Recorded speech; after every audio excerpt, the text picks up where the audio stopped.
ನಿಮ್ಮ ಹಳೆ ಒಡವೆನ ಅಧಿಕ ಬೆಲೆಗೆ ಮಾರಬೇಕೆ? ಅಟಿಕಾಗೆ ಕಾಲ್ ಮಾಡಿ 8803000300. Attica gold company.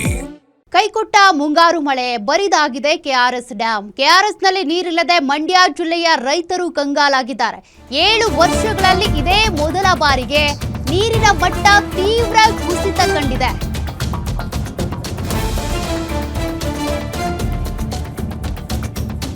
ಇದೇ ಮೊದಲ ಬಾರಿಗೆ 81 ಅಡಿಗೆ ಇಳಿದಂತ ಡ್ಯಾಂನ ನೀರಿನ ಮಟ್ಟ 2019ರಿಂದ ಈವರೆಗೆ ಜೂನ್ನಲ್ಲಿ 100 ಅಡಿಗಿಂತಲೂ ಹೆಚ್ಚಿರ್ತಾ ಇದ್ದಂತ ನೀರು ಈಗ 81 ಅಡಿಗೆ ಇಳಿದ್ಬಿಟ್ಟಿದೆ.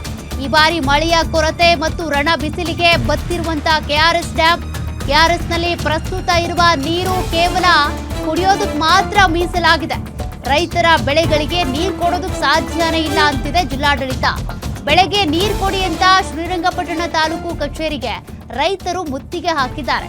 ಡ್ಯಾಂನಲ್ಲಿ ಇರುವ ನೀರು ಕೇವಲ 1 ವಾರಕ್ಕಷ್ಟೇ ಪೂರೈಕೆ ಆಗುತ್ತೆ.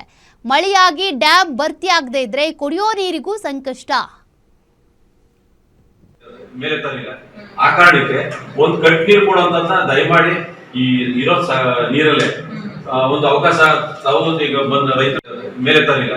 ಆ ಕಾರಣಕ್ಕೆ ಒಂದು ಕಟ್ ನೀರು ಕೊಡುವಂತ ದಯಮಾಡಿ ಈ ಇರೋ ನೀರಲ್ಲೇ ಒಂದು ಅವಕಾಶ ತಾವು ಈಗ ಬಂದ ರೈತರು ಒತ್ತಾಯ ಇದೆ ಅಂತ ಹೇಳಿ ಜಿಲ್ಲಾಧಿಕಾರಿಗೂ ಅಂದ್ರೆ ಕೆಳ ಹಂತದಿಂದ ಒತ್ತಡ ಬಂದ್ರೆ ಅವ್ರ ಅನುಕೂಲ ಆಗುತ್ತೆ. ಇಲ್ಲಾಂದ್ರೆ ಏನಾಗುತ್ತೆ ಅಂದ್ರೆ ಆ ನೀರಾವರಿ ಇಲಾಖೆ ಇದ್ರಲ್ಲಿ ಸಲಹಾ ಸಮಿತಿ ಇರುವಂತ MLAಗಳು ಸೇರಿದಂಗೆ ಅವ್ರ ಭೂಮಿ ನೋಡಿದ್ರು ಅವ್ರ ಸಮಸ್ಯೆ ಏನಾಗಲ್ಲ, ಅವ್ರು ನಿಮ್ಗೆಗಿರ್ತಾರೆ. ಜನ ಹೊರಗಡೆ ಬಂದು ಕೇಳ್ತಾ ಅನ್ನೋದಾದ್ರೆ ಸ್ವಲ್ಪ ಚುರುಕು ಕೊಡ್ತದೆ ಅಂತ. ಇವತ್ತೇ ನೀವು ಬಿಡ್ಸಕ್ ನಾವು ಕೇಳಿ ಮೇಡಮ್ ಇನ್ನೂ ಸೇರಿಲ್ಲ ಇಲ್ಲ ಅಂದ್ರೆ ಮೇಡಮ್ ನಾವು ನಾಳೆ